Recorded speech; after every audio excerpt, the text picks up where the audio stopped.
So, hi everybody, I'm Danny Lacey, the CEO and founder of Starter Media. We're here in the Starter Media office, which is weird because I've not been here for months because of COVID. And we've got the whole team in, we're all following COVID guidelines and restrictions, social distancing, washing hands and all that sort of stuff. But anyway, forget COVID for now. Let's concentrate on the subject of this webinar, which is everything you need to know about video for your business. So over the next 60 minutes or so, we're going to be talking about as many aspects of video as possible. And it's aimed at businesses or people in business who are thinking about video or have thought about video in the past, but haven't really jumped into video because of anxiety, worry, lack of knowledge, lack of experience, or lack of knowledge of the effectiveness of video. Maybe you don't know how video could play a part in your business. We often get people saying, but my business isn't very attractive, it's very boring, how would video play a part in that? We're going to discuss that sort of thing all the way through. I have my script ready to go as we get through the 90 minutes. So we're looking at all the important aspects of using video within your business, and hopefully you'll leave this webinar with several really cool ideas on how video could be effective for your business. And we want you to get involved, all right? So we want this to kind of be a two-way conversation as much as we can. So whether you're watching on LinkedIn, on YouTube, via Facebook, there's a chat room functionality in there. Get yourselves in the chat room, ask a load of questions. We've got Beth, who's our chat room wrangler. She's upstairs on the middle floor, and she'll be collating all of the questions and handing them down through the program, and we'll answer these questions as much as we can between now and then. And already we're only a couple of minutes in and I'm exhausted. Right, so let's go. This is the webinar. Let's go.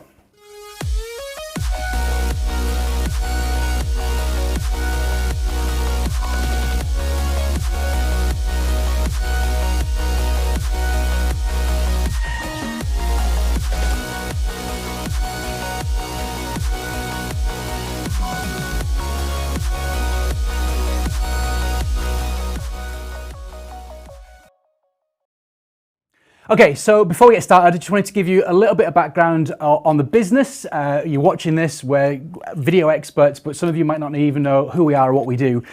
So we're a video production company, very much from the kind of filmmaking background. That's how I started out in business back in 2009, and eventually we kind of evolved into a video production company when I realized that I wasn't going to make a living out of being a filmmaker, probably never will. So I set up a video production company, and one of our aims as a business is to make sure that we're creating content for clients that matter, all right? And that matter might be return on investment through sales, or it might be raising the profile of their brand. And we do all video right across the board. So it's not just live action, it's live action, animation, it's 2D, 3D, live streaming, just like this kind of thing. But we also have a marketing twist on what we do too, because I think it's really important, and we'll discuss this through the webinar. It's really important to know what to do with the video once it's done. There was a time back in the day when we would create a video for a client, we'd hand it over, and it would literally sit on their website gathering dust, which for me as a business was no good. I wanted our clients to come back to us to build a long-term relationship, so we're constantly creating video, and the only way we were going to do that is if we're creating video content that had a return of some sort. And it might not always be financial, because it's not always a tangible return, but you certainly need to be able to measure some kind of return. So it might be sign-ups to a website, it might be traffic to your website, it might be brand awareness, whatever it might be. There needs to be an end goal, and we're certainly going to be talking about that as we go through this video. So that's Starter Media, just a kind of quick overview. We do everything in-house. There's 11 of us in the business working from our office in Wakefield, although most of us are working remotely at the minute. And we cover all aspects of video. Anything to do with video, we can create it. So we're going to be talking about that. So that gets the introduction out of the way. Now you know a little bit about us. There's the website if you want to find out more, startermedia.co.uk. Right, let's get on with the webinar. And the first bit is all about why video. But first, roll VT. We're storytellers, artists and filmmakers, and we love what we do. We are honest. If we think you're heading in the wrong direction, we'll do whatever we can to get you on the right track. We're Yorkshire, born and raised. We like to make things clear, and we like to be on the same page about our project. It's all about the details, so we think about everything. We try and make it perfect. We like to be ambitious with what we do. We're always challenging ourselves creatively. I think that's what makes Starter. It's just who we are.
welcome back to this webinar on everything that you need to know about video for your business. I'm Danny Lacey, CEO and founder at Stardom Media. Hi to you if you're just joining us. Welcome along to our contribution to the Leeds Digital Festival. I hope you've been enjoying the festival so far. I think this is the final week of it, and this is the first time we've done a webinar like this as a business. We're normally out doing webinars for clients, but it's the first time we've done one ourselves. Now, we're really busy with loads of other projects at the minute, so apologies if it's a little rough around the edges in parts. It's all about the content, I think, at the end of the day. So this first section is all about why video. The amount of conversations I have and have had with clients over the years, and the response has been, why do I need a video for my business? I don't need a video. We've got a website, I've got a blog and social media posting. We don't need video.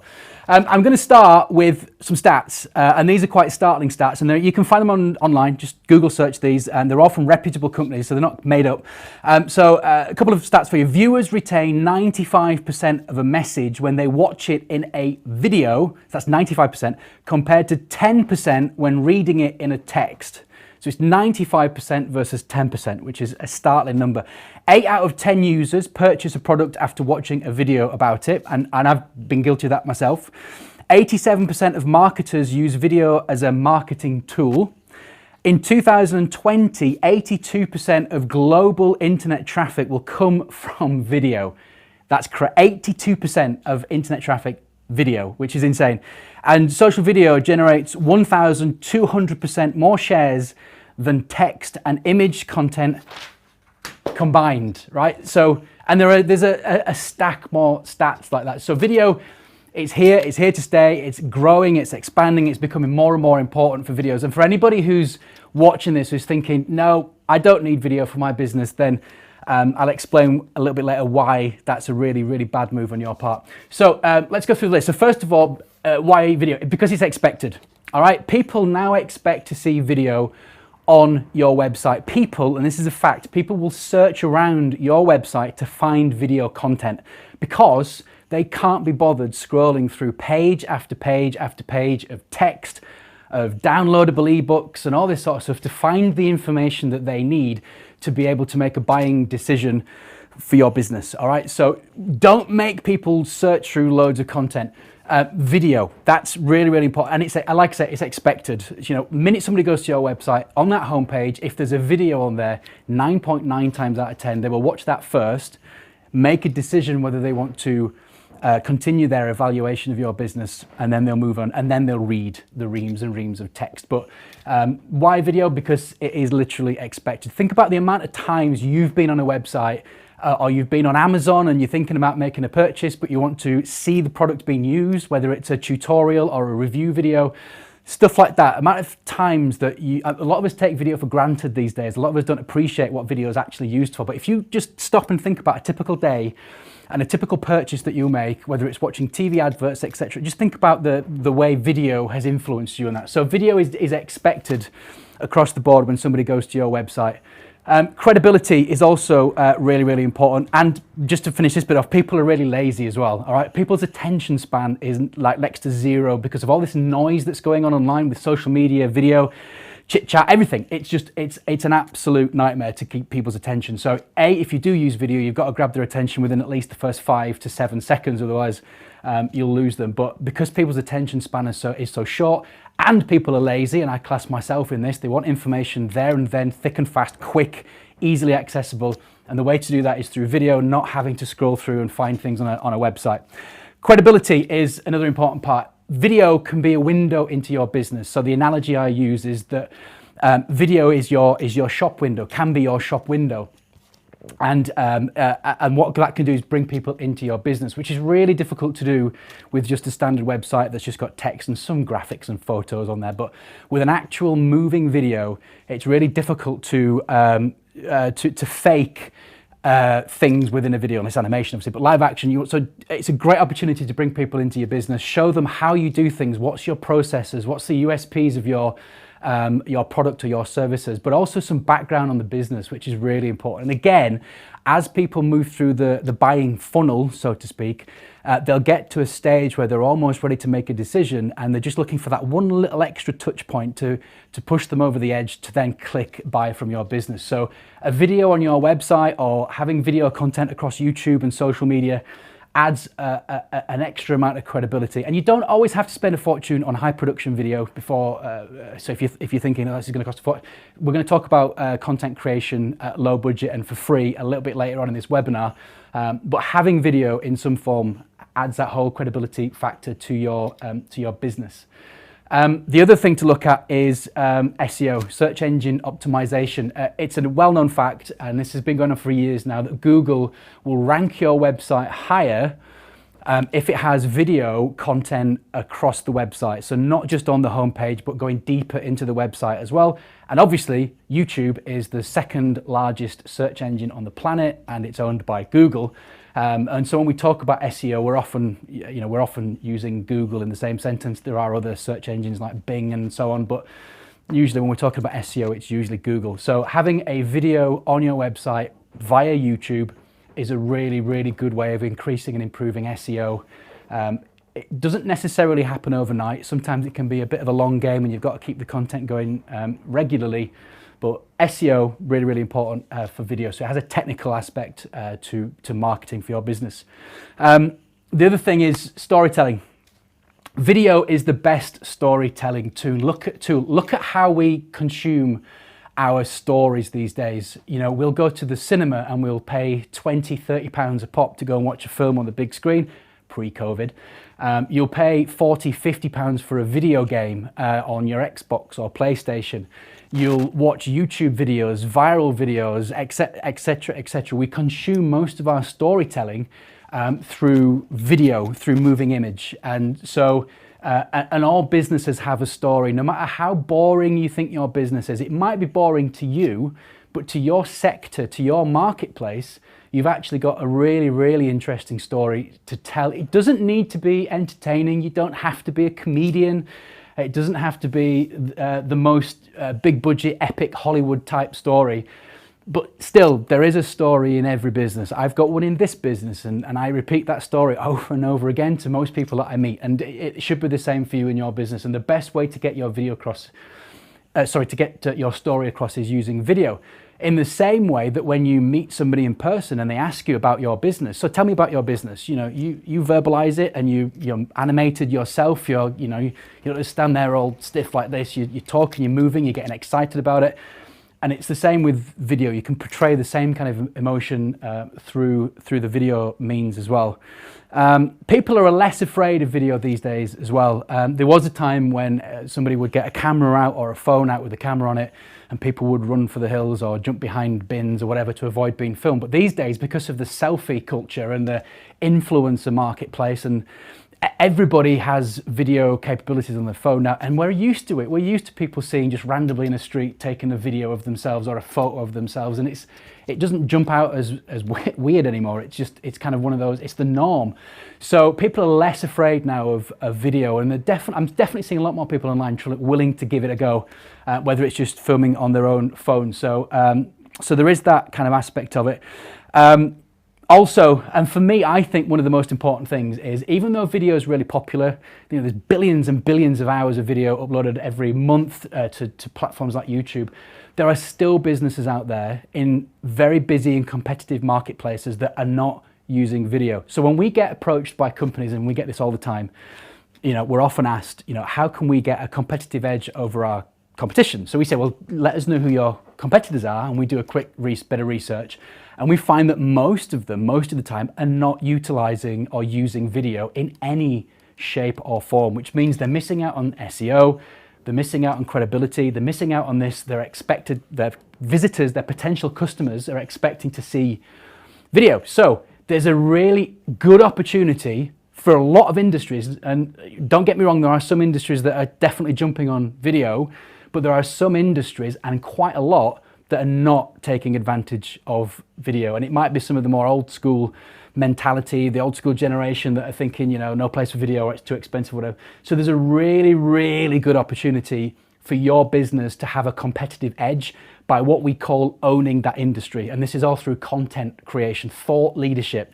So creating as much video content as you can about that industry, whatever industry you're in, getting it on your website, on YouTube, sharing it across social media, means that when somebody's coming to search about that topic, Google's going to favor video, most search engines are going to favor video, And what's going to happen when people are searching in Google and those websites is your videos are going to pop up, and then people are in at the top of the funnel. So for me, that's probably one of the most important reasons why video. And I think it's going to be like that for at least the next 5-10 years. I think it's going to take a long time for a lot of industries to really capitalize and catch up.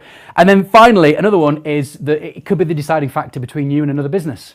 All right, you could spend thousands on a video or nothing on a video, but just having video content could be that deciding factor that makes somebody click buy on your product versus another product that doesn't have any video content whatsoever.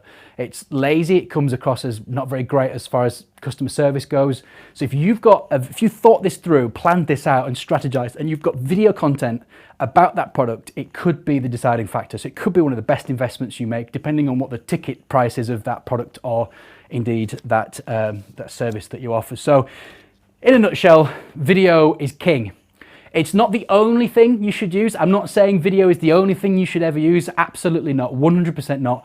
But for me, it plays a really important part in any marketing campaign. And to not include it in your video, in your marketing campaign, your marketing budget, I think will be a disaster in the long run. And you'll be leaving a load of money on the table in respect of competitors. They might already be out there creating video. You'll also miss out on people who are expecting to see video on your website. You may lose a bit of this credibility factor. You may be missing out on search traffic because you haven't got video on your website. So I think not having video in your marketing campaign in this day and age is just testament to disaster for your business. So I think in some form or other, it needs to be in there, whether it's low budget, no budget, or you've got a budget for it. It's definitely worth thinking about. Right, so that's why video. If you've got any questions about any of that, then please drop it in the chat room, whether you're watching on Facebook, YouTube, or LinkedIn, and Beth will hand that down to me and we'll go through some Q&A at the end of this presentation. But for me, those are kind of the basics of why your business should be using video. Right, coming up next, we're going to be talking about reverse engineering your video and the costs. So when I say reverse engineering, looking at the goals and targets and the things that you want to achieve with that video, but then also really breaking down the costs that are involved in video. And we'll talk about how we price things up with clients day in, day out. So that's coming up next. But first, some top marketing tips from, well, me, Roll VT. Hi and welcome to this episode of Starter Insights. I'm Danny, CEO and founder, and in this episode I've got 3 marketing tips for you and 1 bonus. Tip number 1. Your business has a story. It's your job to tell it. Tell people where you came from, how you started the business, what's unique about your business, some of the clients that you've serviced within your business, some of the success stories, heritage, what you're looking at for the future, the investments you've made in your business.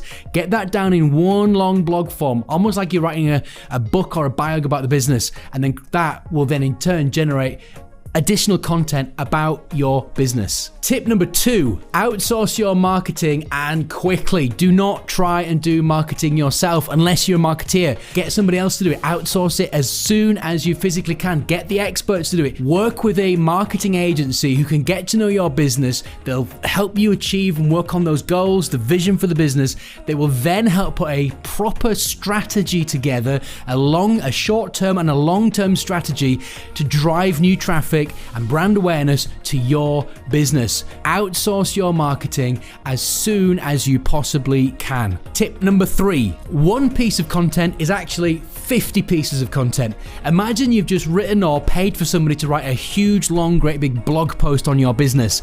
Now you can turn that into at least 50 other pieces of content. You could film you talking about that blog post. That's a 1 extra piece of content. It might be 3 or 4 minutes long. You can then break that video down into several shorter chunks that you can then put together to release on social media. That's another 4 or 5 pieces of content. You could take little quotes from that blog piece, add it to a graphic, release that online, create GIFs and memes and tons of other things off the back of this. Even do a short form or a mid-form version of that blog post and release it online, all driving traffic back to your brand. Marketing tip number 4, your bonus. Video is king. Start filming, whether it's live on Instagram or on Facebook or on LinkedIn. All you need is one of these, your smartphone. Do a pre-recorded bit to camera. Hi, I'm Danny, CEO of Starter Media, and we do marketing. We'd love to hear from you. We've got a free offer on at the minute. Get in touch. Here's my number. Or you could do some thought leadership stuff, talking about some area of expertise within your business. Or you could do a live webinar, film video. Video is king.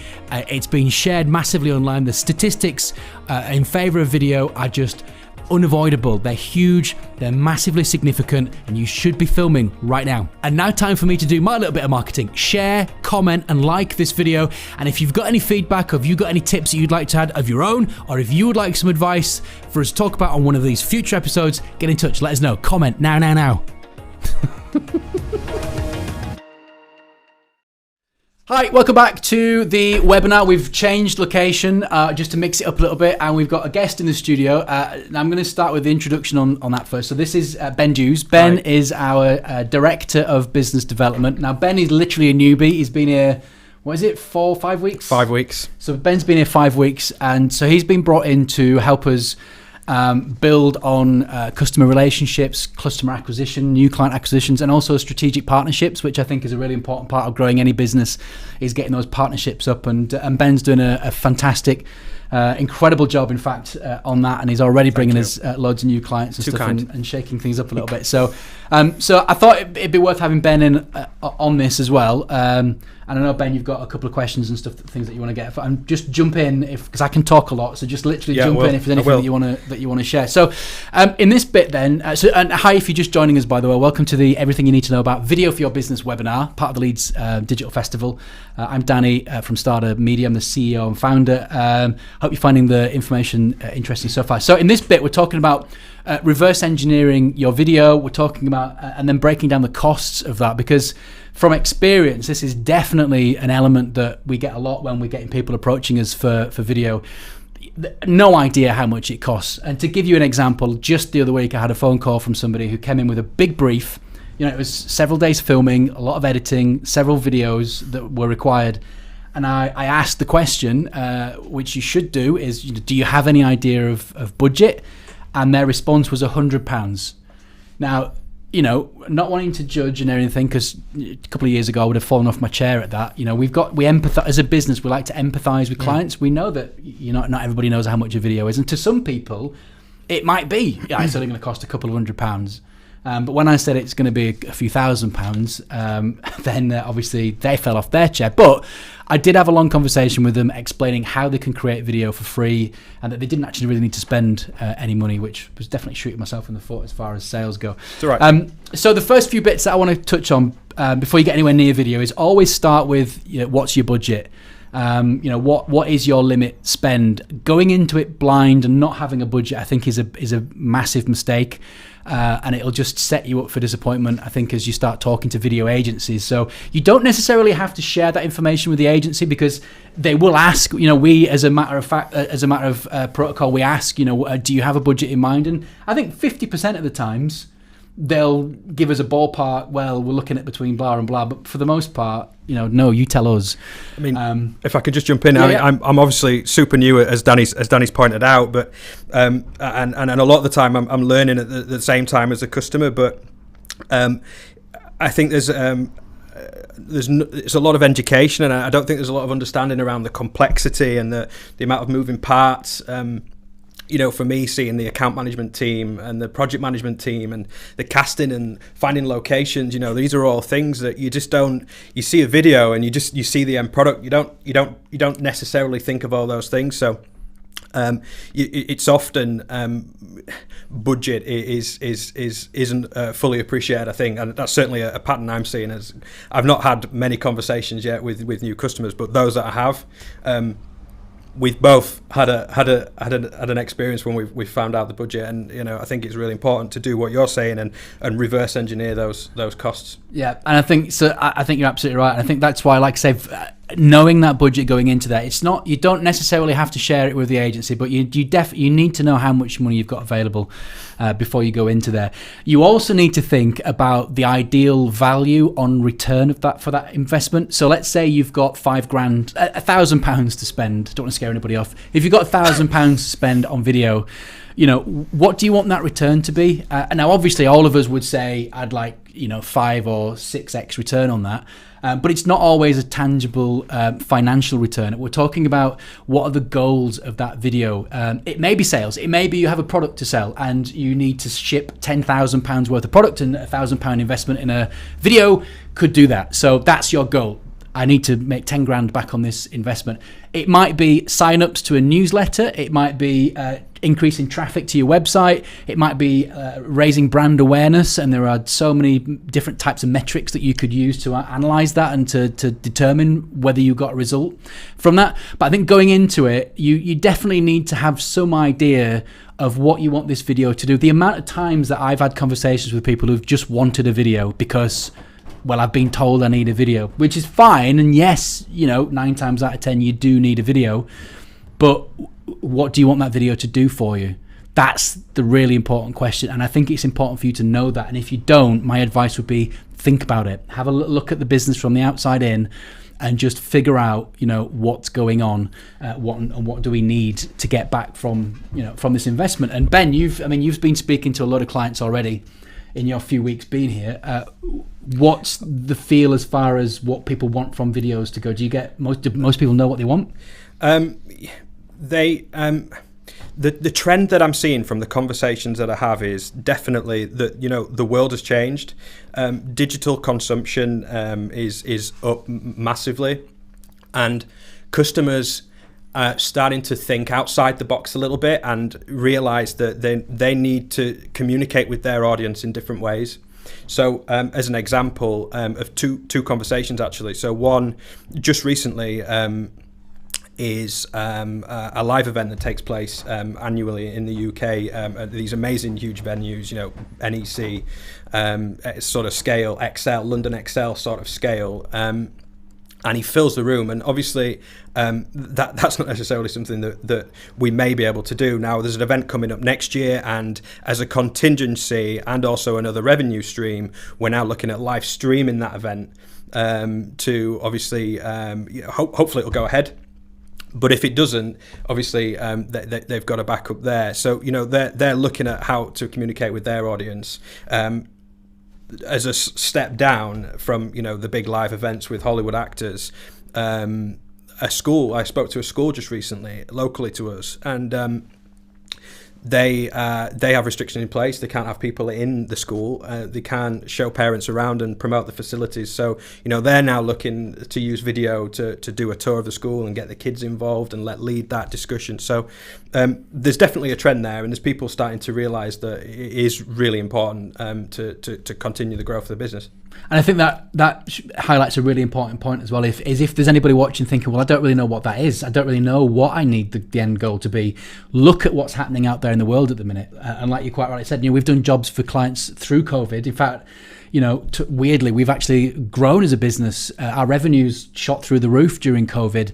I'd rather COVID wasn't here, obviously, but it's actually, we're busier than we've ever been, and that's because people are reacting. Businesses now know what they need to do. It's clear, they have to get a message out there because they don't have that footfall anymore. They can't have those in-person conversations. We did a live stream with a very big brand recently who are going through the whole procurement process, selling their very expensive products to a major brand, and they couldn't do it in person, so they did it through live stream, and we had the multi-camera setup and everything. So we're not talking about just yes, reacting to the environment and what's happening in the world is massively important and something you should definitely be thinking about, but also going deeper, figuring out what it is, how will video impact your business and how can it impact your business, I think is really important.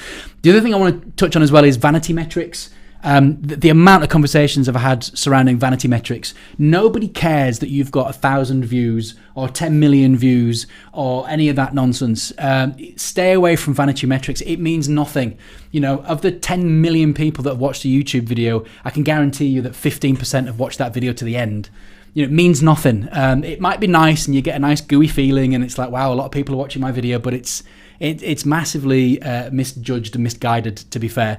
What you need to be looking out for. So if you've got 1,000 views on your video and one person has liked it, that's bad, right? If you have 100 views and you've got 15 people liking it, 14 people commenting on it and sharing in it, that is way more successful than a video that's had 10 million views. Way more successful, and it's actually more valuable to you as a business when it comes to your video investment. So I'm asking you to avoid vanity metrics. Don't go into a video project thinking I need to get 10,000 views. It's not important whatsoever. Look at when you go to business networking events.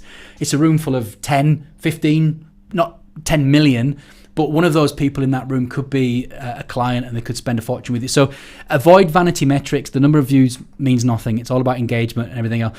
The other thing is how will you track engagement with the video? Okay, what's the viewer's journey? How are you going to measure that, and how are you going to track through that, and how are you going to follow up? If somebody comments on a video, for example, on LinkedIn, you need to be replying very quickly, and you need to be taking that data in and getting in touch with that person and seeing. So it's important to look at how you're going to track that and make sure you got the resources to be able to do that. And then also, and we're going to touch on this a little bit later on actually, is who's watching your video and what are their viewing habits? How are they confused? I've not got my phone on me, but I consume most of my video through my phone. Yeah. I'd say it's 80% phone, 20% smart TV. For you, it's... Yeah, I would say the same.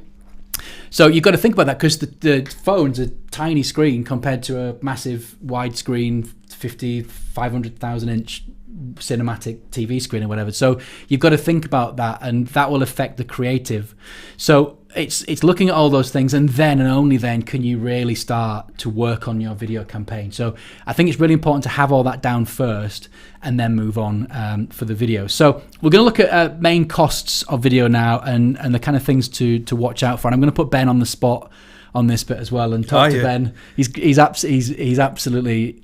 That's not fair. I literally just dropped this on him yesterday, bless him. I didn't want to give him too much time to have to worry about this, but he's doing a great job so far. So main costs of video. So let's just tell me of the conversations, and you've had plenty of conversations with clients at the minute. What are the main things that's been talked about when it comes to costs? So whether it's them talking to you about costs or how we're pricing stuff, or what's the big thing that's jumping out at you at the minute as far as pricing goes? The biggest element, I think, is production, the filming time. So the filming days, the amount of days it is that we need to actually capture what they want. Yeah. And I think that's always a shock, because, a lot of the time, and I say a lot of the time, I haven't had huge amounts of these conversations with, I can't really say that, but, with the conversations that I've had, they've had these amazing shots, cinematic feel. There's a cost there as well straight away, because we've got to up the camera quality. But you start to break down what we need, what equipment we need, the length of time we need, 2 days, 3 days, and obviously that impacts depending on how many members of crew you need as well. So I think that is the post-production, pre-production, it's very much is what it is. Yeah. They're aware of it, but there's education there around filming time, I think. When it comes to when you're quoting for a job, because you obviously this is new to you. I've been doing this for as long as I can remember now. Yeah.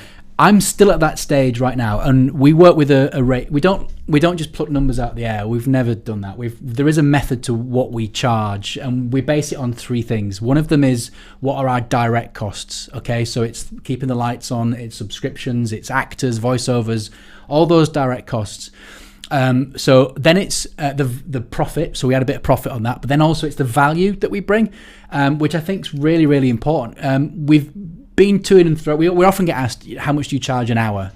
Well, we don't really charge per hour because we're good at what we do. We tend to be able to do things quicker, and therefore we're punishing ourselves because we can do things quicker. Therefore, if we're doing it hourly, we'd be charging less. It doesn't make it. So we've got this algorithm in place that enables us to quote fairly and competitively, and I believe giving value to what we do and what we share. So we are actually really good at what we do, and we've got a lot of experience in this field. But when you're creating a price list and putting a quote together, what are you thinking as these numbers are coming in, and what's your instincts? It's not a cheap production video, you know, there's a lot that goes into it, and I'm starting to appreciate the effort and everything else that's in there, and yeah, you do sometimes end up with some big numbers, and I think that can be a conversation then with the customer around, you know, the sort of and it goes back to reverse engineering I'm taking the microphone out. This goes to reverse engineering the approach and really understanding the end product for the customer, because, you know, if they want a Rolex, then, you know, you have to pay that price. You can't have a Rolex and, I know it's cheesy, but pay for a Casio. Yeah, you just can't do that. So I think there is that, and you know, we do often find a middle ground. I do believe, but yeah, that for me, that is what's kind of standing out. Is, you know, there's a lot of moving parts, and, you know, the cost just creep up quite quickly. Yeah, and there's that whole kind of cheap versus fair prices, and also I'm a believer that there's no such thing as too expensive when you're actually buying a product or service. You, like Apple, you know. Some people see that as expensive, £1,000 plus for a phone, but people pay it because there's value in that. People appreciate and love the phone, and they're willing to share that money. And if you can't afford to do it, then you don't get the phone. It's as simple as that. You know, I know it sounds a bit trivial, but materialistic. But that's and it's the same with, you know, in video and what we do. We're not at the higher end. We're kind of in that fair mid ground. So quoting is really difficult for us as a business and for most businesses. But the things that go into cost. So there's so many moving parts, and there's a lot of non-tangible stuff that people think hear and go, hang a minute, aren't you charging for that? So there's the creative side of what we do. So we get clients coming to us who have a budget but they've no idea what they want to do. That means our team, so Ben, another Ben, we've got a couple of Bens in the business, Ben Davis, who's coming in later on the show, and we'll touch on this. We get creative, got to come up with ideas. That takes time, takes research, development, and that's time, that's value.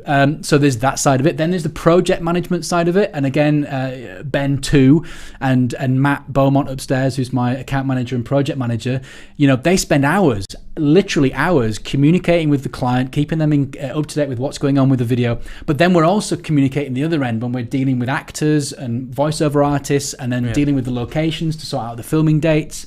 You know, that can take a lot of time. Then there's script writing and storyboarding, and it's the stuff that you don't think about going into a video project. And that's why we're doing this webinar, to kind of open those doors a little bit, so that when you are, and you don't have to approach us. I'm not saying come to us. You know, you go to wherever you want. But if you go to an agency, those are the kind of questions that you're going to be coming across, and those the kind of breakdown in costs where you think, well, hang on a minute, why am I charging? Why am I paying for that? Then you get to the filming, which is cameras, lights, locations, crew. Depending on how big it is, you can go from one person and a camera through to a crew of 30. And then there's the post-production side of it. So we've done the filming, and now we're editing, we're doing the sound mix, we're doing any visual effects, color grading, etc., and then we're back and forward on revisions, and, you know, making sure that you get the video that you want at the end of it. There is so much that goes into it, but it's basically broken down into a few parts. You've got the development and the creative at the beginning, which is a lot of conversations. Then you've got the pre-production, so we know what we're doing, we're now going to make it happen. And then you've got the production, so it's whether it's filming, whether it's creating the animations, and then post-production, and that's basically bringing it all together, finishing it all up before we then hit deliverables. So those are the main parts, and each process has a cost, has a value, and again, depending on how long we need to spend on it, will determine how much it is. You know, I don't know if you've had this yet, but I've had calls in the past where it's like, I need a video, how much? And I'm literally like, I have absolutely no ideas. How many ladders does it take to get to the moon? I don't know. I've had that just this afternoon for a call that's tomorrow. Yeah, exactly. And how do you answer that? It depends what you want, and you know, that's the thing with video. I have a question for you, Danny, if you don't mind. Yep. Because obviously, one of the things that you and I had synergies with when you approached me to come and work here was how we understand the customer and build the relationship initially, and this goes very much into this reverse engineering element. And because I'm obviously still new and not had huge conversations with clients yet, I wondered how.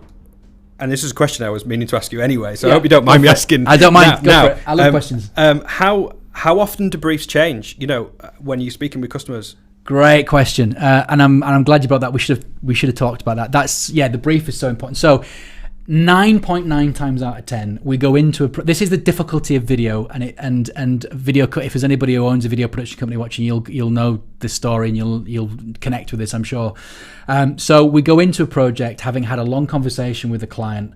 Let's say it's a project of scale. It's a couple of £1,000 investment, and so therefore there's a lot of moving parts.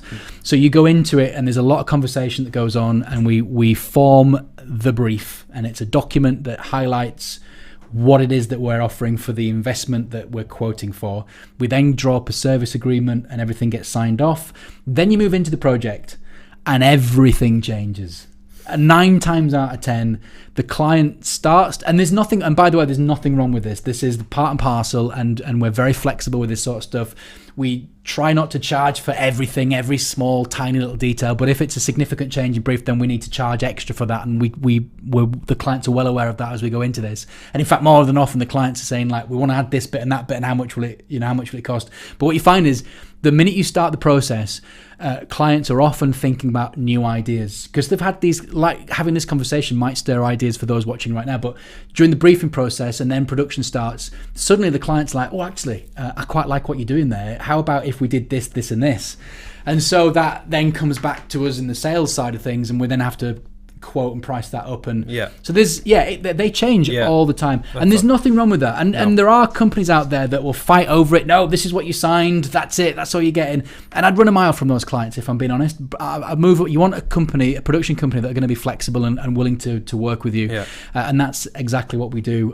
But it's a great question, and they change a lot, an awful lot. It's such the goalposts are moved often, and it's you just got to empathize. The client has to respect the process with the video company, but the video company also has to empathize with the client that they don't know everything about video, and that they're going to have new ideas, and why not? Why should they not be able to change things a little bit during the course of it? So my production team upstairs now are probably crying at me saying that, because they have to do all the work, but it happens in thinking. But good question, I like that. Right, listen, time is moving on. So listen, we're going to talk about look at the different types of video that you can at your disposal, from live action and animation and through all the others.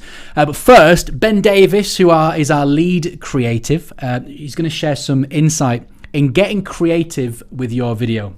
Roll VT. Hello, welcome to Starter Insights. This episode is called Finding the Creative. These are my top 5 tips on finding the creative. Here we go. Tip number 1, get to know your client.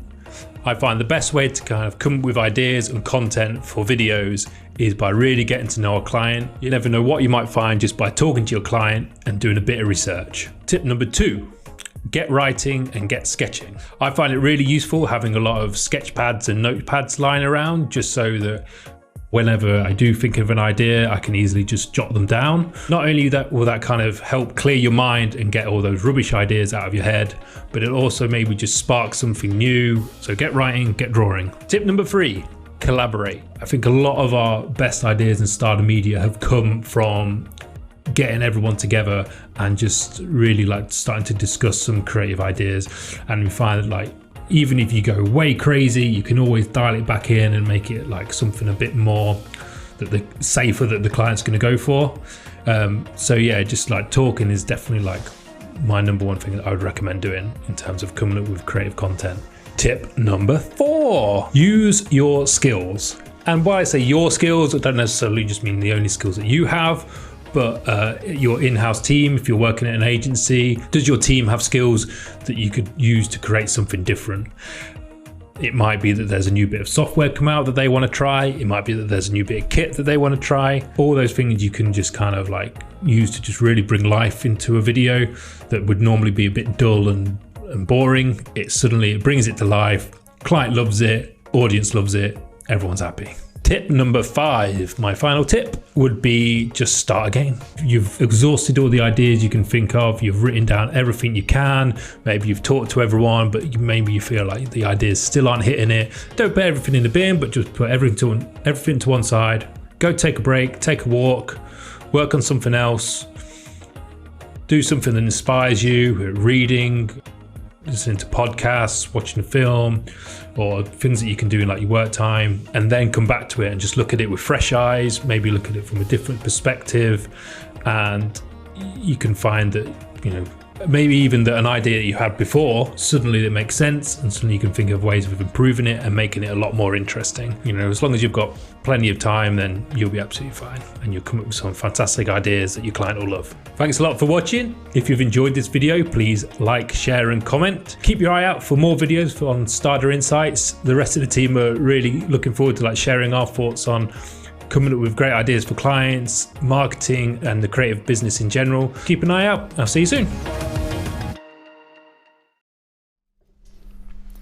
Hi everybody, welcome along. If you're just joining us, you are watching the webinar from Starter Media. This is everything you need to know about video for your business. It's all part of the Leeds Digital Festival. So I'm joined with a new face now. Ben Dews has gone and has been replaced with our other Ben. We've got two Bens in the business. This is Ben Davis. Ben is our lead creative. And Ben has been with the business for a while now. Is it 3 years? 3 years. Just gone 3 years. Blimey, it flies by. But Ben is another multi-skilled member of the team.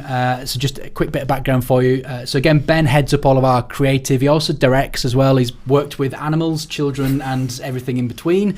And he's really good at adapting to different circumstances, not just working with actors as well, but working with just real life people who just need a little bit of direction.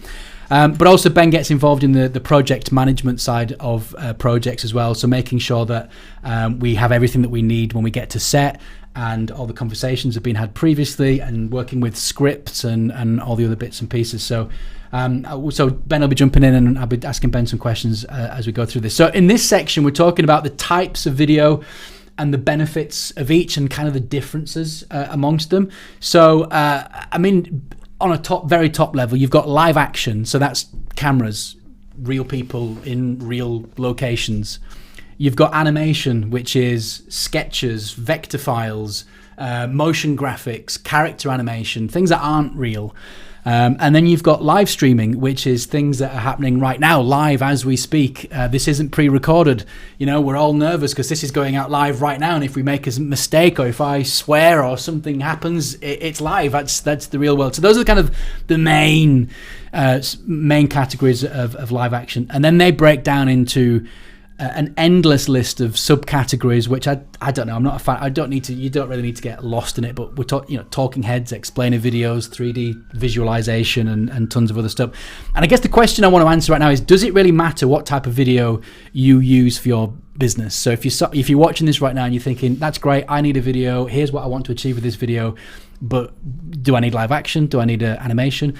I think this is all led by story, okay? I think that decision comes down to what story are you trying to tell, and what resources have you got available to tell that story. So if we're telling a story with dinosaurs and alien spaceships and things, then it may very well be that we go the animation route, and so on. So I don't think it's really that important to go into video thinking must have live action or I must have animation, unless you're doing a live stream like this, or unless it is literally like a talking head video, and then obviously that answers itself. But it's all about the storytelling side of it. Now, Ben, obviously as our lead creative, you are all about story. So just talk to us, if you can, about how story influences the type of video we create, and at what stage does that kind of morph into something? I'd say it kind of, we always start with what the client wants. So if the client comes to us, most of the time they'll just already have decided whether they want a live action or an animation. But then sometimes we can steer them depending on like the conversations we have, based on like we ask them questions to try and get to know their business as best we can. And as we're kind of asking those questions, they're answering them with, I'm certainly like forming a story in my mind about how we can tell that story, how we can best get that across. And that quite often kind of influences whether it's better off this story is told through live action, or whether it's better off being told through animation. Okay, and do you have a favourite? I'd probably, for me, live action, simply because I get to be more involved selfishly. I much prefer it when we can, a great client comes to us and they want maybe a TV advert, so it's something that's got quite a big budget with lots of actors and a bit of narrative to it. Whereas animation, which as much as I love, because I get to look at different styles and try and find new styles for our animators to work with, and it's great for them to kind of like go. It just happened yesterday actually. I showed them an animation, said, can we do something like this? Like, yes, definitely.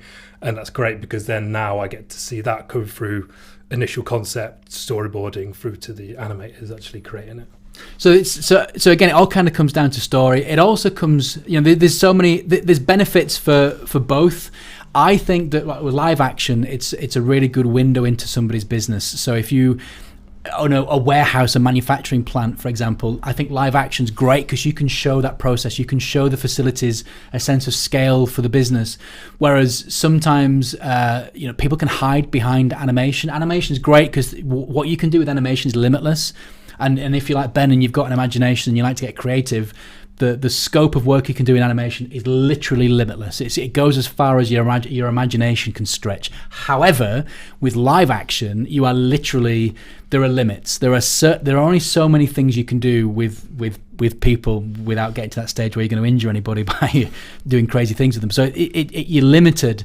So there's more of an art, I think, to live action. There's definitely logistically a lot more involved in it. But for me, it's more of a powerful tool to bring people into the business and add that credibility. But at the same time,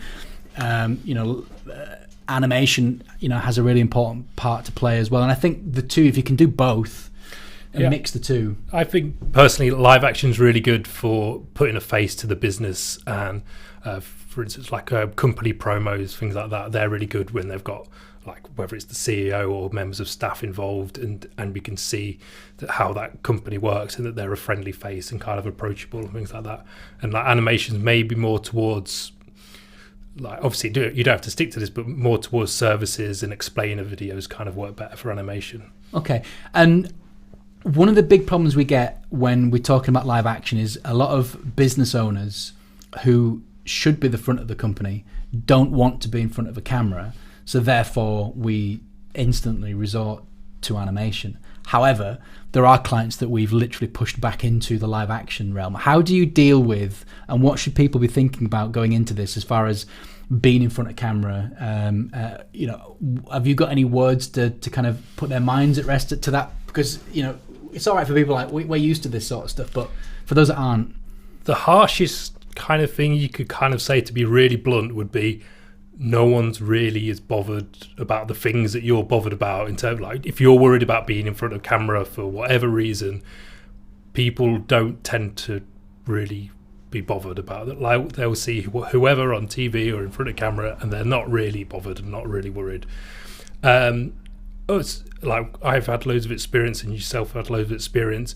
So when we do come to work with people that are a little bit unsure about being in front of camera, I do think we as a company are very good at getting them relaxed and making them feel like this isn't as big a deal as they kind of maybe first thought, and that they can actually do it and they won't fall apart and they won't look bad. We don't want to put bad videos out there for us or for them.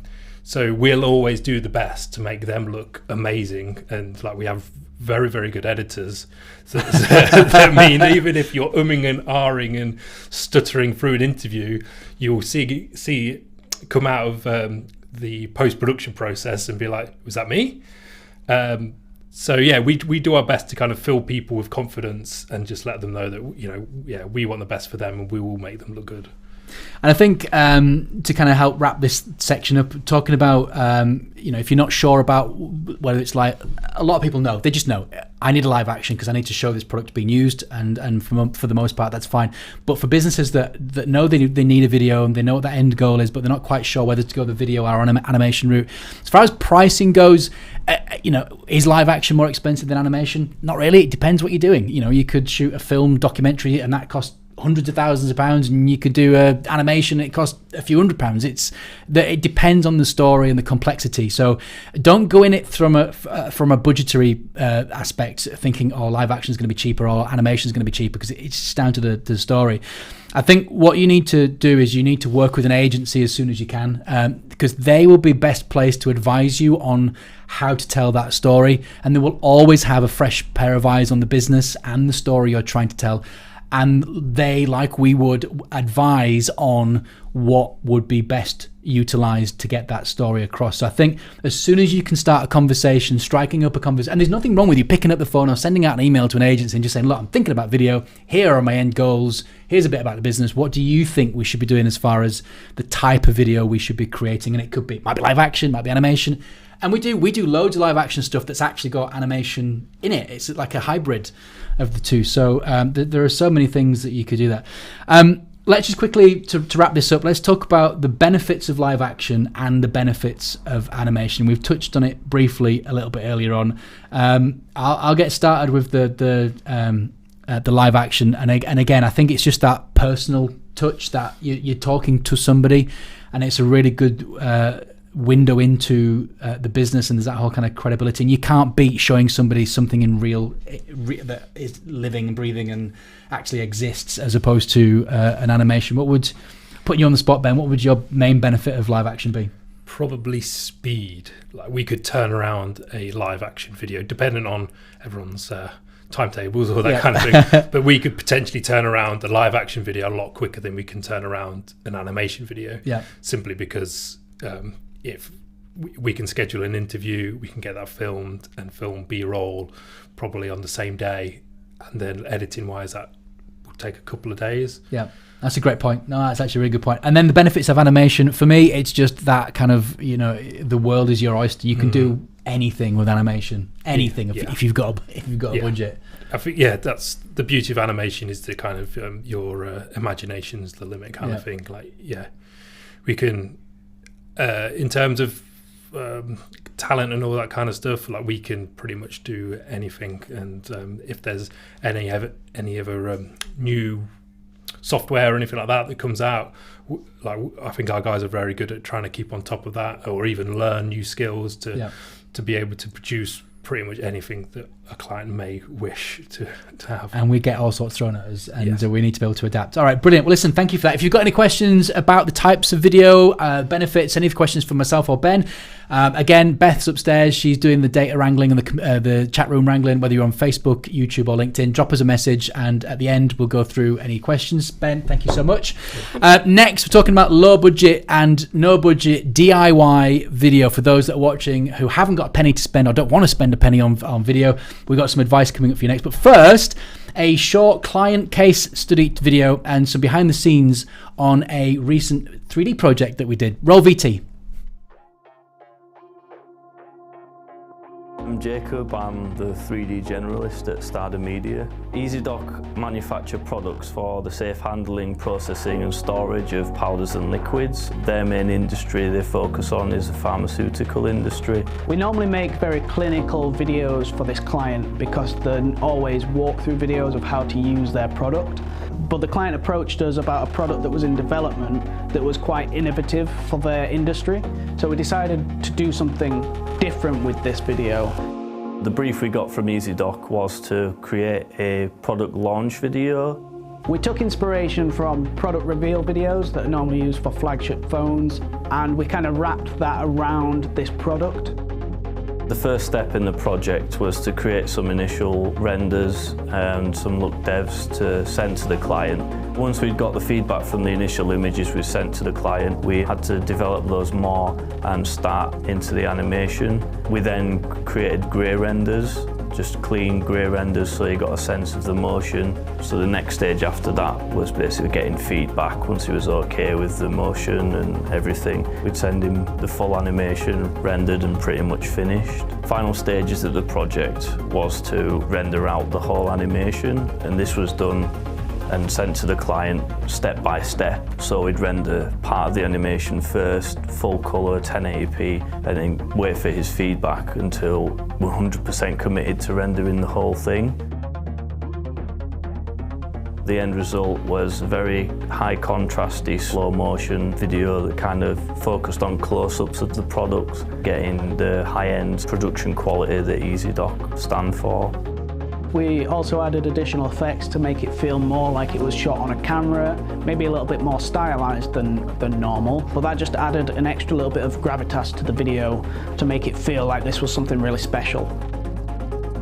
Feedback we got from the client was really overwhelming. It was very positive. It even debuted in an exhibition in New York, I believe. It made it feel like it wasn't just another pharmaceutical product that was coming out all the time.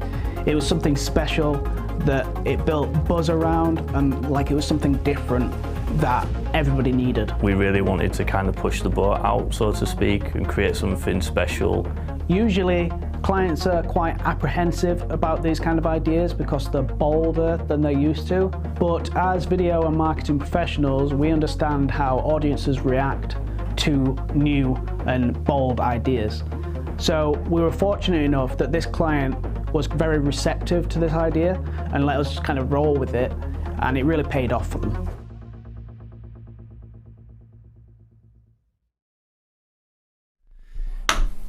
Hi, welcome back to this webinar. I'm Danny, Stardom Media. I've got a new guest in the studio, but before I introduce this man, I just want to quickly, just for anybody who's just tuning in, this is our Everything You Need to Know About Video for Your Business webinar. It's part of the Leeds Digital Festival. It's the first time we've done a webinar like this. We do loads of this sort of stuff for clients, but very rarely do we do it for ourselves. So we thought, you know what? Let's talk about video. Everybody's talking about video right now. It's a really important subject for a lot of businesses, a lot of people in marketing. And so we thought we'd open up our door and share some knowledge. What we would love, because we've got the Q&A bit coming up at the end, we're hoping to wrap up at around about 3:30. I know that people can't watch this all the way through because people are working. Some people might have fallen asleep by now, hopefully not. But this will be available on demand afterwards on all the platforms. So don't worry if you're missing any of it. But if you've got any questions that you'd like us to cover off at the Q&A bit at the end, then please drop us a message in any of the chat rooms, wherever you're watching it right now. Beth's upstairs. Beth's our data wrangler, content chat room wrangler, and she'll drop the questions down for the Q&A bit at the end. So please, if you've got any questions, anything that you want us to cover on the show, we've got a Q&A bit at the end, and I'd love to be able to answer those questions for you before we wrap up today. So yeah, just any of the chat rooms, and Beth will send those down. In the studio, we have Sax and Rick. Saxon's been with us for, was it 5 years? 5 years. Yeah. 5 years. You were the number 3 through the door, yeah. Was it? Yeah. So Saxon's been with us a while. He's got a stack of knowledge in the business. I'd be here for hours to try and explain his skill set and what he does, like the rest of the team, all multi-talented, multi-skilled. But Saxon's our production director, so Saxon's responsible for looking after the team upstairs, making sure that when the projects are coming in through the pipeline, that they're following brief, budget, and that the quality is exactly where we need it to be.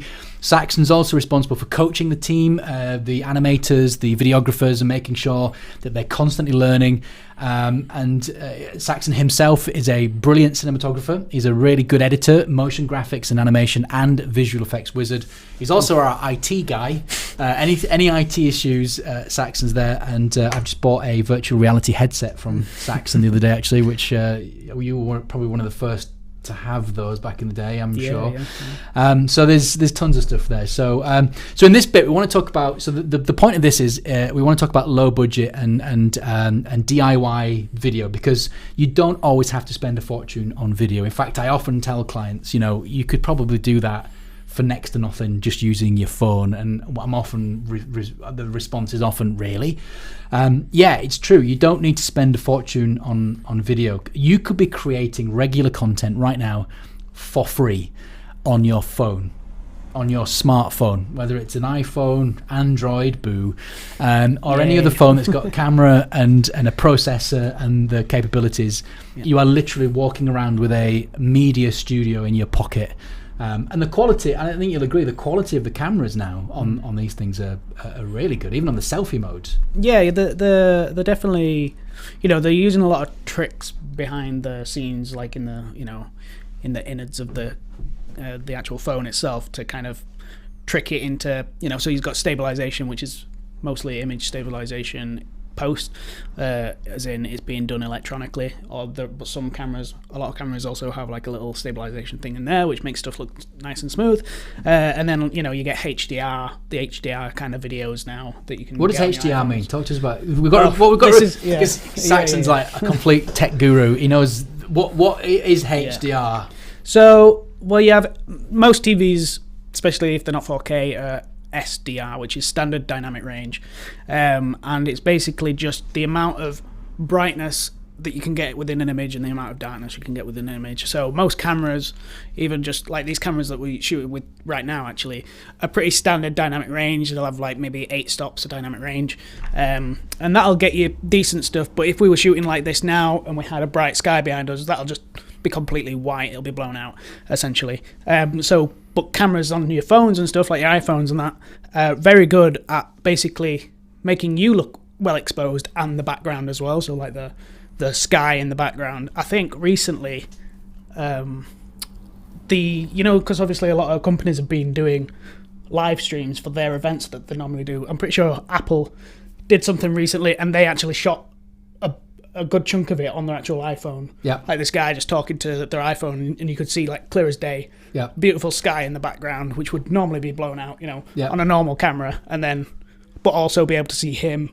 He wasn't too overexposed or underexposed. It was just, It was all kind of perfect and that kind of thing. So it's those kind of things that smartphones can do really well now, compared to just a couple of years ago that were not great. Which again is is really important. It adds to that almost professional looking video at the end of it.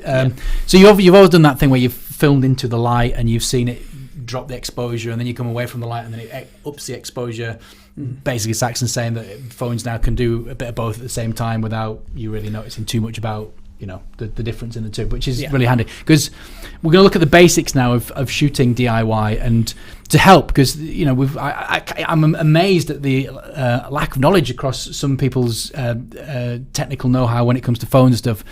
Which is probably a bit naive on my part, because we're in the industry, we're going to know. But again, you can do so much with your phone. The quality is superb, and it's just a few basics. And let's talk about the few basics. I'll get us started. Whack it on a tripod. You can buy some really cool little full-length tripods, but also desktop tripods, and little clamps that you can buy on Amazon for pennies. And you can attach your phone to it, put it on selfie mode, because you need to see what you're filming, obviously, to make it your life a little bit easier. So for me, the first thing is definitely tripod of some sort to get that steady, but also to get away from this constant, the selfie, which isn't massively professional. So tripod, distance. What I would say as well, it doesn't take much to have just someone else hold the camera for you, or the phone for you in this case. So, because as we mostly know, like, front-facing cameras on a phone are usually a lot lower resolution, a lot lower megapixels versus the back-facing camera. So if you can be using the back-facing camera, that's always a better choice. So if you just get someone, even just holding it with a steady hand, it looks nicer than this. Seeing a really long arm in front of the camera, and also it just means that you're going to get the highest resolution and the cleanest, sharpest look that you can, so that when you come to edit it, or even if you're just publishing it straight off without editing it, which is always an choice, it's just the best quality that you can get. You'll find that if you're flipping between your front-facing camera and your back camera, you'll see that there's quite a bit of a quality dip in there. So that's one. So and they're really two. Yeah, absolutely, 100%. If you can use the main camera, do that. You're going to get the best resolution. But if you haven't got the facility to do that, then at least get it on a tripod. The other thing to think about is sound. This is true. People will forgive dodgy camera work, a little shake here and there, but they will not forgive sound. There's a reason that we've invested in these kind of microphones and lav mics, and the audio inside phones is brilliant. It's really high quality, but there's certain things you need to think about. You need to be relatively close, probably no more than like arm's length away from the phone. So if you do the tripod thing, just do the arm test. If you can get your phone within an arm's length from you and your mouth, then you're going to get half decent quality. There's the size of the room, the ambience around you.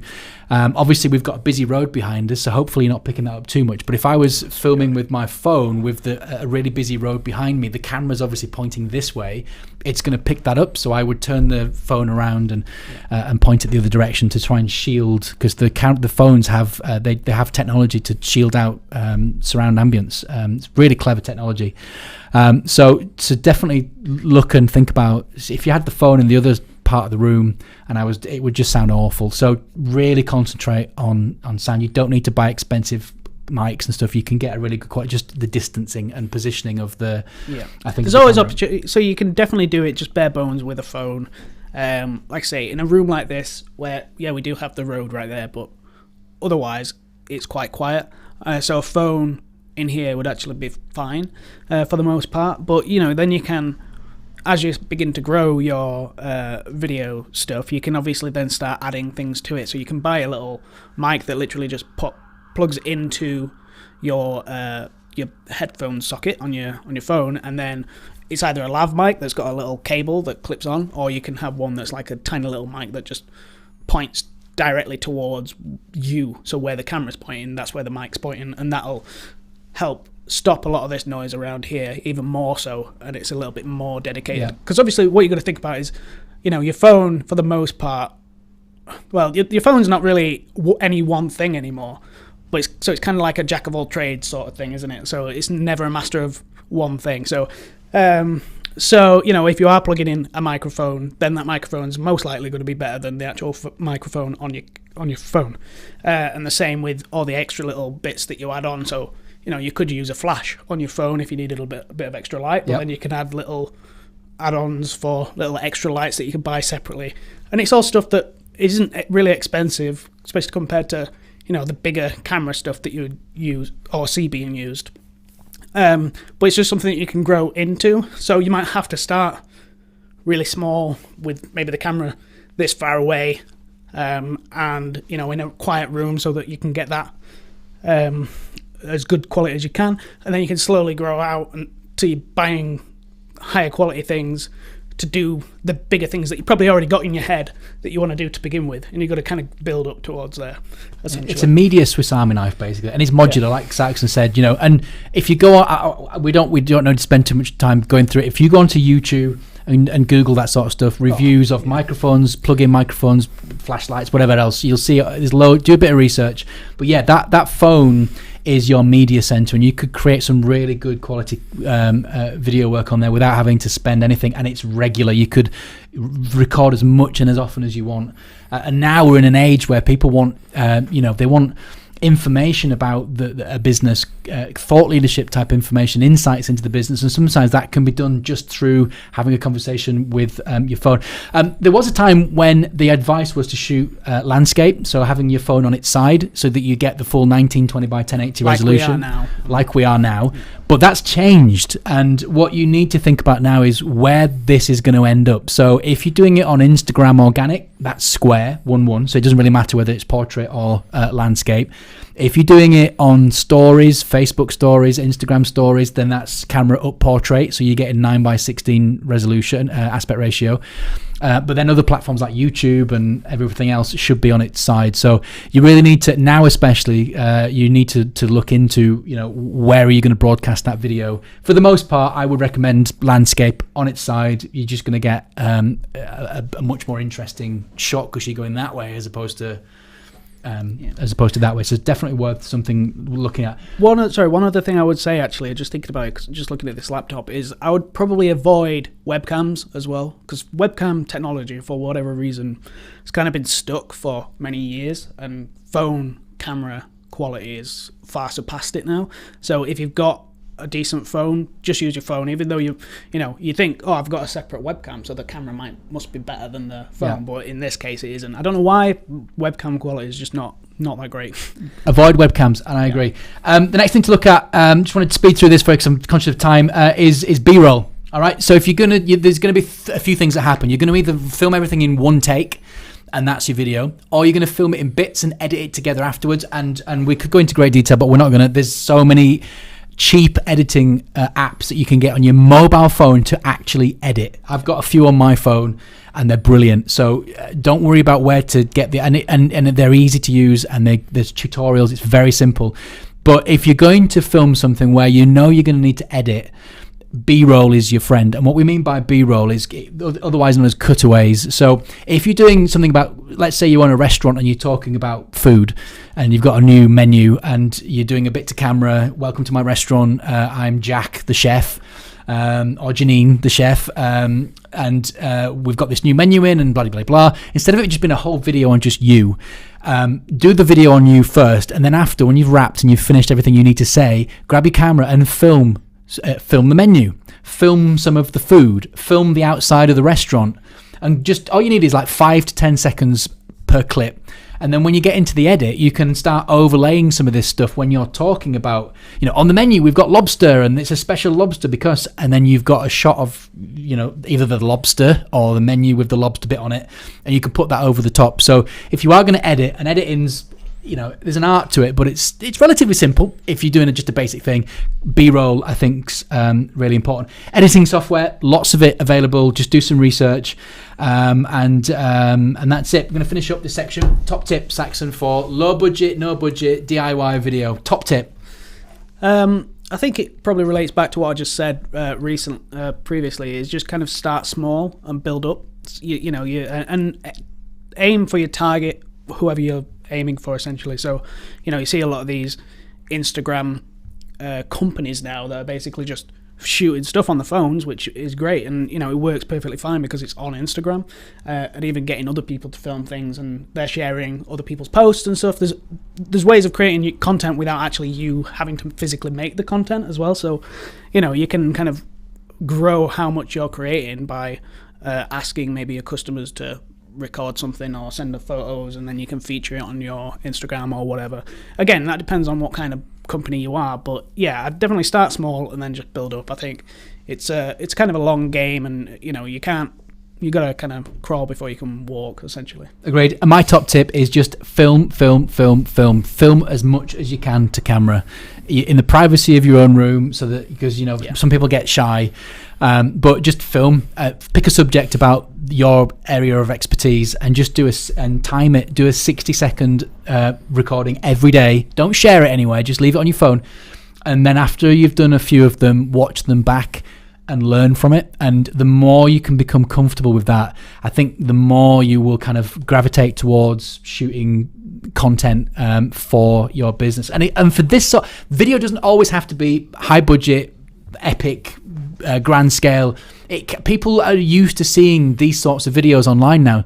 So film as much as you can, and practice and become comfortable with the camera, and you'll find after a while that you actually quite enjoy doing it. I mean, I love this. I mean, I live for this. I love this, as you can probably tell. I love this sort of stuff, but I'm used to it. I've done it for many years. So get used to it. Sax, thank you so much. No right, coming up next, we're talking about, this is the final section, deliverables and distribution. So what to do with the video once you've had it made. But first, we're going to go behind the scenes on a little live action video that we created for a client of ours recently, and we're going through the eyes of our senior editor, Luke. Roll VT.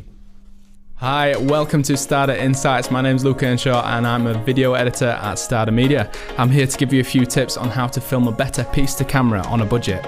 Let's go! Tip number 1. Focus on sound.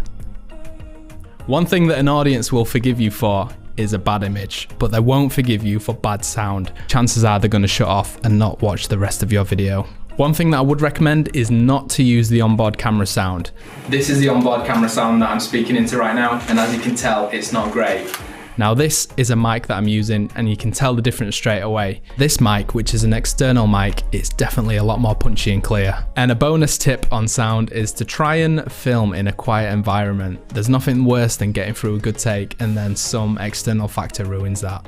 Make sure you're in a quiet room with no distractions, and you're golden. And turn your phone off.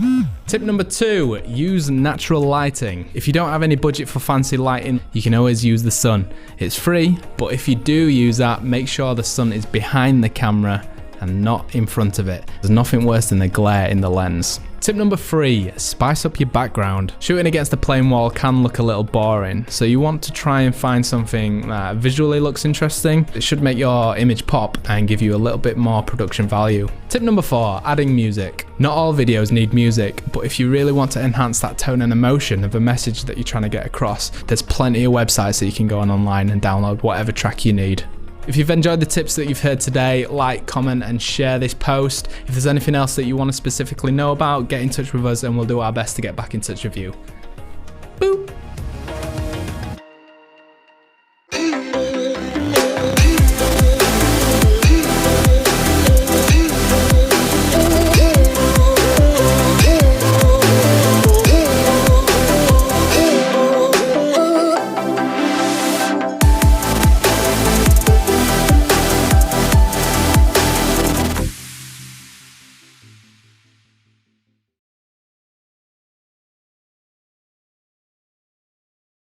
For those of you that have tuned in, hopefully you're finding the information useful, even if you just take away a couple of bits of information on this that help you with your video considerations for your business in the future. So if you are just tuning in, please, if you've got a question, anything that you want me to answer, we've got a Q&A bit at the end, drop a comment in the chat room bit on LinkedIn, Facebook and YouTube, which is where we're broadcasting across at the minute. And Beth will bring the questions down and I'll answer those in the next 10, 15 minutes or so. And again, thanks for those of you tuning in. Really appreciate it because I know you're all busy. Most people at work at the minute. This will be available on demand afterwards if you don't manage to catch it all. It will be available on demand after across most platforms. Right, this bit, I want to talk about distribution, which is often overlooked when it comes to video. And it's probably the most important part of the whole thing. You've had this video created, now what are you going to do with it? Because as you go into it, people don't care. There is no reason for anybody to care about your business, what you do, who you are, or indeed the video that you're creating. You have to give them a reason to care and you have to grab their attention and you have to kind of pull them in and give them a reason to watch your video, watch your content, and then act off the back of it. And that's the important bit, is the act off the back of it. And it goes back to the vanity metrics that I was talking about a little bit earlier on. It's great having 10,000 views, 1 million views, 1 billion trillion views. Great, well done, pat on the back. But if you're not getting any response off the back of that, any engagement off the back of that, any results off the back of that, it means absolutely nothing, diddly squat. What you want is to be thinking about where your video and where your video is going to be, where it's going to go, who's going to be watching it, how they're going to be consuming that, and what you want them to do after they've seen that. And that could be wide and varied. So just got a couple of things that I want to touch on. I'm conscious of time, so I don't want to too long. Just want to give you the basics. So the most important thing, number one, is where's your customer's attention at? Where are their eyeballs when they're consuming your content? Or how do you get your content in front of them?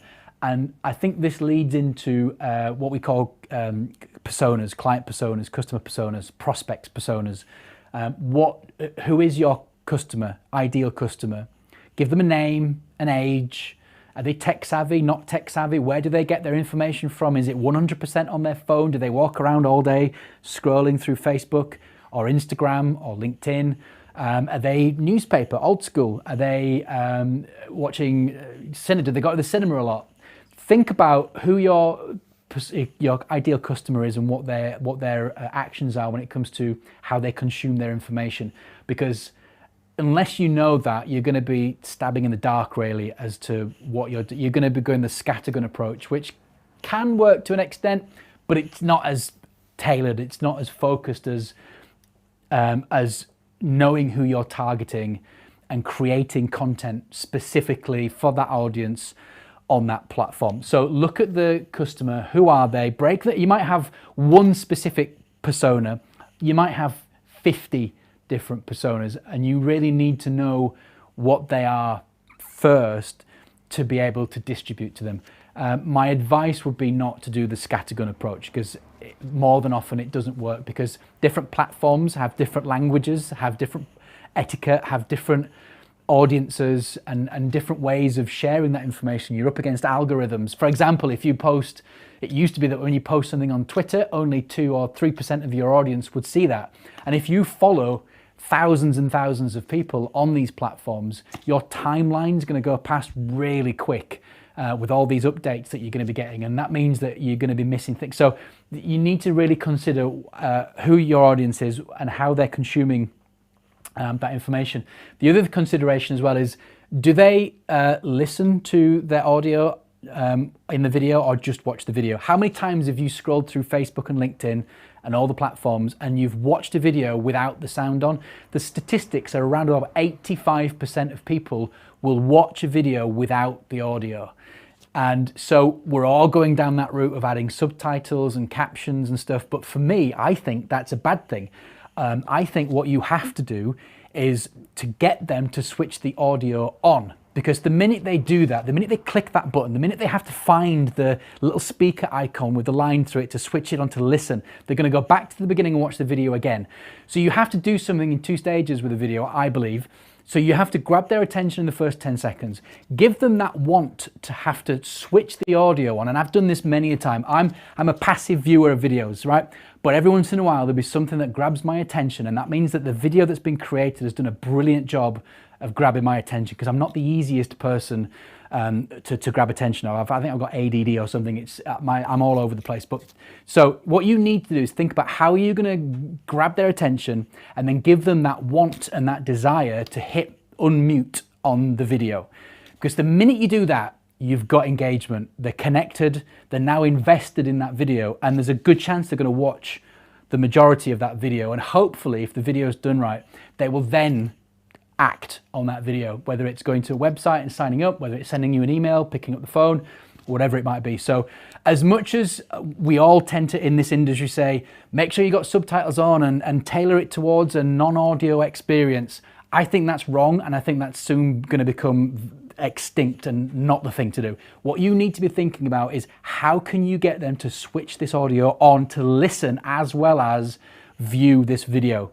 And I think that's really, really important and key when it comes to distributing. Don't get lost on that. Nobody's going to listen to my video. Give them a reason to listen, because the minute they act on that video and they're not passively scrolling, you've hooked them in and you've got them. You've got their attention and you've got a better chance of getting a result from that. You want to avoid being scroll fodder, is what I call it.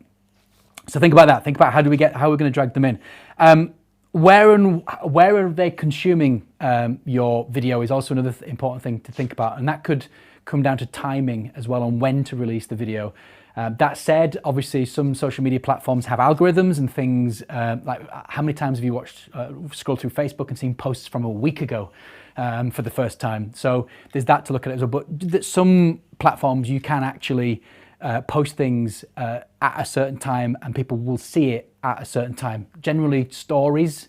But think about where that person's going to be. It goes back to the personas we were talking about up here. Where are they when you're sharing your content? If they're sat on a train and it's busy and they've not got any headphones and it's a sensitive subject that the video that you're watching, they're not going to watch it, and they may very well forget to come back later on to watch it. So it's loads of things like that. There's like a whole algorithm going on behind the scenes on what you need to take into consideration when it comes to distributing your video. So we've talked about the customer and who is it that you're targeting, what their consumption habits are, and where is their attention needs to be looked at. We've looked at the audio side of things and then where they consume. All very important factors when it comes to creating video content. Some top considerations also include platforms. Where are your consumers watching video? And there are lots of them. You've got TikTok, LinkedIn, Snapchat, Twitter, Facebook, Instagram, and others. And then within those platforms, you've got organic, paid, streaming, stories. It's just, and there are so many platforms.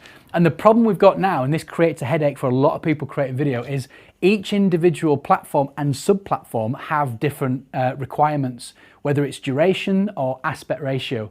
There was a time when everything was in your widescreen 16:9, but then along came Instagram and we went square 1:1, and then stories came along and it was 9:16.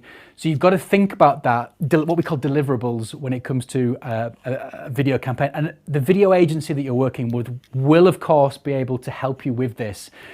But if, let's say, you're releasing a video predominantly on one specific platform, and let's say Instagram stories, which again is 9:16, so it's the portrait format, then when you're filming it, you need to make sure that you're filming it with everything focused within that frame. So if you're filming a landscape, a really wide vista or landscape, then shooting portrait, you're going to have to really think about the logistics of that and how to film that to get that landscape in, because you're not on its side. You can tilt on its side, but most people will stick to that viewing things portrait. So thinking about what platform you want to broadcast this on will influence this is all that whole reverse engineering thing again. Size of the screen, orientation of the screen. Is your audience tech savvy?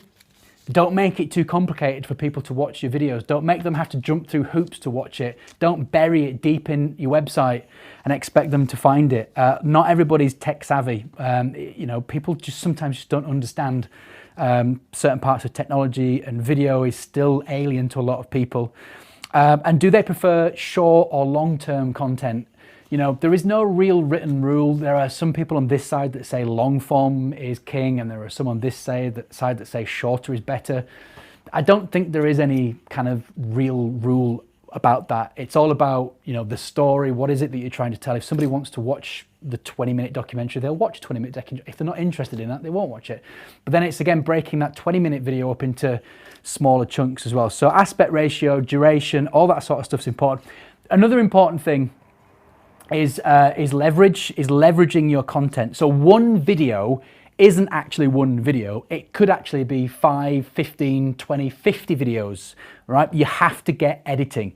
You can take little sound bites out of these videos and create loads of short micro, macro content that you can then distribute across various different channels. So I think the days of creating one video and that's it have gone, long gone. Every video that we create pretty much for clients now, we're always adding social media edits to it, shorter edits, different aspect ratio, different formats. It's definitely the norm at the minute. So going into it, always be mindful and think, and how can I get more video content out of this? And that's through sound bites and additional editing, whether the agency do that for you or you have the ability to just grab a few little clips out of that edit out of that video is something for you to look at, but definitely worth considering. Then you've got to look at how to increase engagement. All right, it's easy for viewers. Is it easy for viewers to engage with your content? And when I say engage, I'm talking about them clicking like, them commenting on it. Are you creating content that is creating a conversation or prompting a conversation, or is it just wallpaper? Are you just, are you getting caught up on having a video that's 15 seconds of your logo at the beginning in a nice fancy motion graphics? Let's be honest, nobody really cares about your business when they see your video for the first time. If they've never heard your business before, they don't care about your fancy logo for the first 10 seconds. That's going to create zero engagement. Get straight to the point. That first 7 seconds is pivotal. Give them a reason to want to watch, and watching beyond 7 seconds is technically engagement. Then get them to interact with the video, stir emotion up, get them wanting to comment and take part in whatever it is that you're talking about. So commenting. But the holy grail of this engagement is sharing, is word of mouth, is sharing that video on their personal Facebook stream or LinkedIn stream or TikTok or wherever it might be. If you can get people to share that video, that is absolutely key. You want to try and avoid wallpaper video where people they don't interact with it, they get nothing from it, and it's not giving them any reason to get involved. And also really, really important, call to action. The amount of videos that I see that do one of two things. One, there is no call to action. There is no, we've given you this information, we now want you to do this. There is none of that. It's just, here's the information, thank you for watching. There has to be a call to action. There's a reason you've made that video. What do you want the person to do afterwards? It might be signing up to something. It might be going to a website, picking up the phone, sending an email, forwarding it on to somebody else. Even if at the end it's just a, would you mind sharing this with your audience because it could help people, that sort of thing. But the other thing is leaving the call to action to the end of the video, which is the norm. And that's the kind of written rule, call to action at the end. But most people never get to the end of a video. Like this live stream, I can guarantee you that nobody will watch this from the beginning to the end. It'll be little chunks of 5 minutes here, a couple of minutes there, 30 seconds here.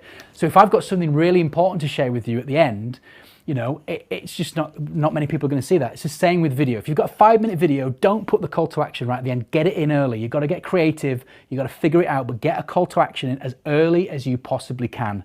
Whether you're hooking them in, keep dropping in some intrigue, some mystery to keep them watching throughout, but leaving the call to action right at the end, unless it's a 7-second, 10-second video, that's fine. But anything longer than that, you really need to think about getting that call to action a little bit earlier.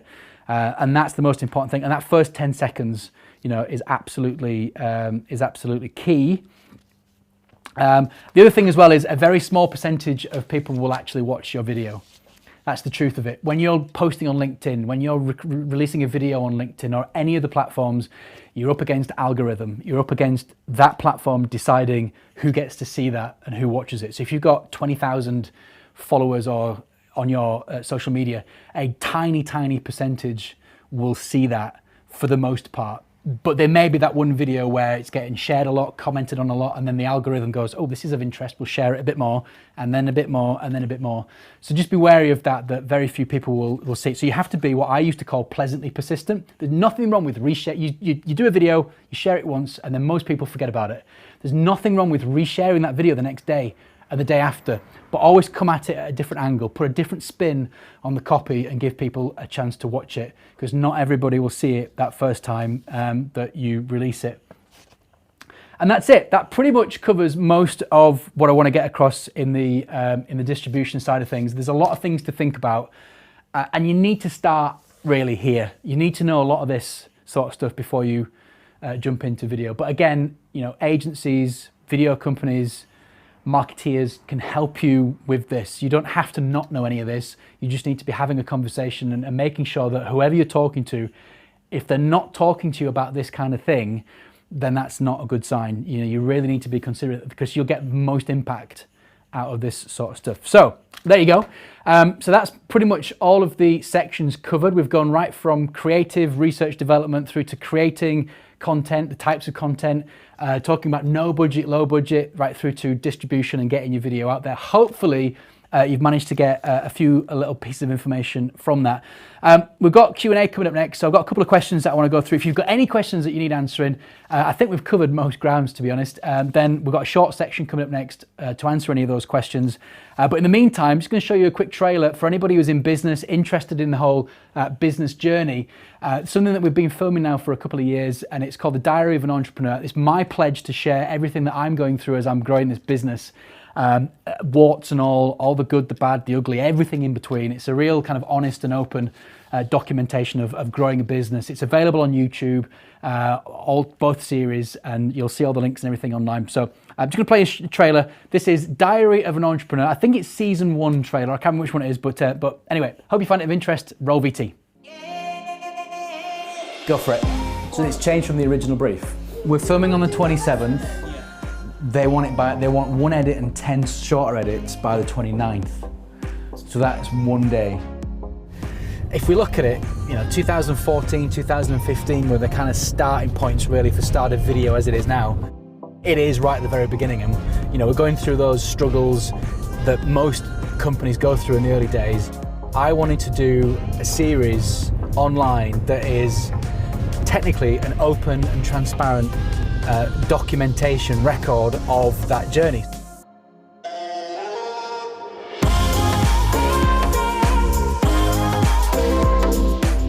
We've got a lot to do yet. We're far from reaching the successes that we want to get, and we're going through the dirt at the minute.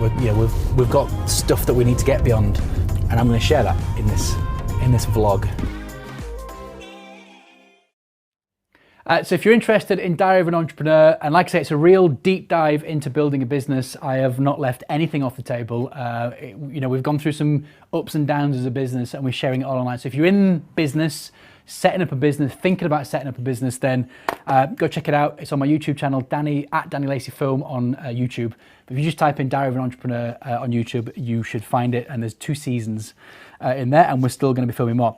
Right, quick round of Q&A. We've had a couple of questions in, not many because I think we've covered most of it online during the show.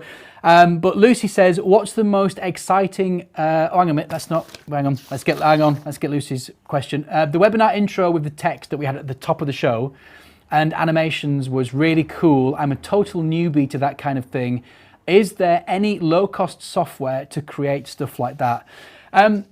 Not really. I think the closest that you might get is Canva. So if you go to canva.com, you can do really cool basic animation on there, but probably not to that level. You can probably get stock footage on certain stock footage websites that will give you a similar kind of effect, but unless you have specific type of software, it'd be really difficult to create something certainly to that level with template stuff. I mean, there are things out there. If you just Google, you'll find quite a bit of it. But I think Canva's probably as close as you'll get.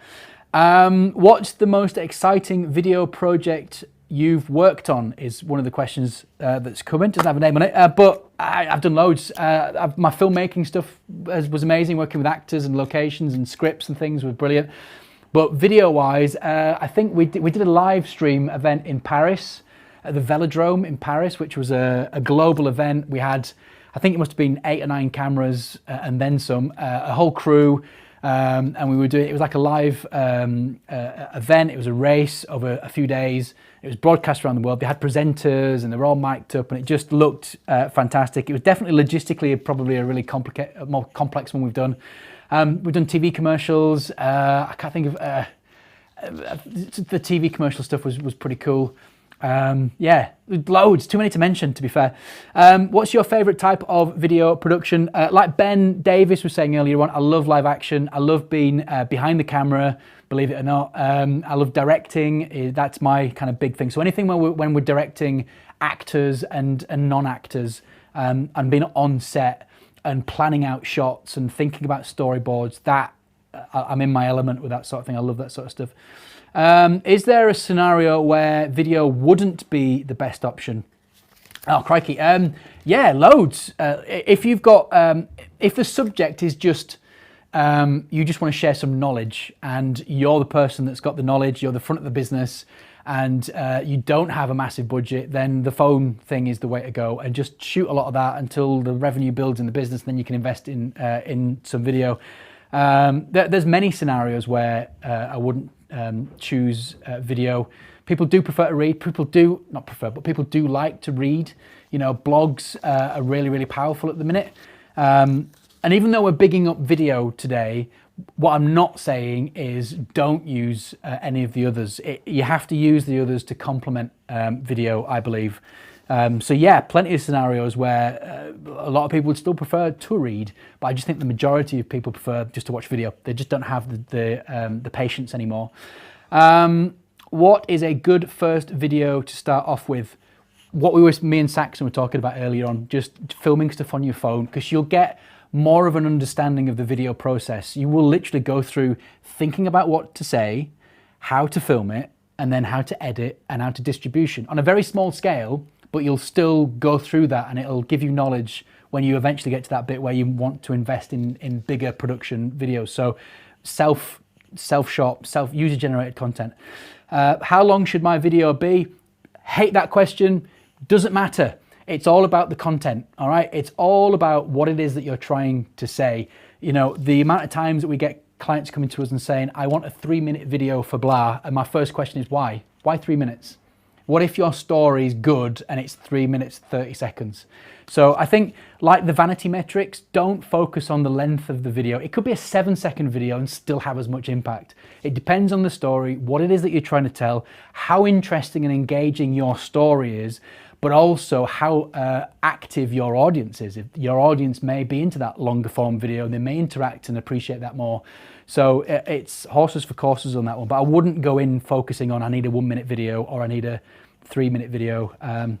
Why would you limit yourself to exactly 3 minutes? You know, you're not on television where on TV everything's, you know, timed to within a millisecond.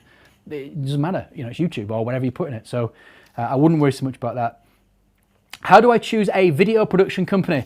Well, obviously, I'd say Starter Media is the place to go. No, I'm only kidding. But yes, obviously Starter approach. But just have a look.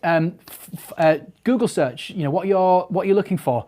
Look at companies. Look at their websites. Are they a fit for who you are as a business? You'll know whether some companies are going to be extortionately expensive or really cheap. You get what you pay for at the end of the day. So if you're going in there with a tiny budget, don't be expecting big production. But have a conversation. Send an email.